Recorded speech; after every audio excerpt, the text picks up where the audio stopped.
खुतबा number 220। आप अलैहिस्सलाम का इरशाद करामी खुदा की राह में चलने वाले इंसानों के बारे में। बिस्मिल्लाहिर्रहमानिर्रहीम। ऐसे शख्स ने अपनी अक्ल को जिंदा रखा है और अपने नफ्स को मुर्दा बना दिया है। उसका जिस्म बारीक हो गया है और उसका भारी भरकम जसद हल्का हो गया है।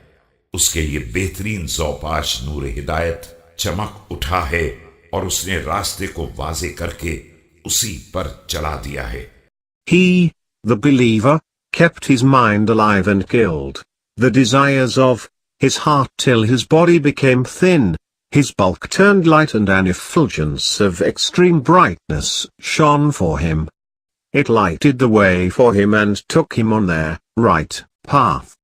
तमाम दरवाजों ने उसे सलामती के दरवाजे और हमेशगी के घर तक पहुंचा दिया है और उसके कदम तमानीनत बदन के साथ अमन और राहत की मंजिल में साबित हो गए हैं कि उसने अपने दिल को इस्तेमाल किया है और अपने रब को राजी कर लिया है।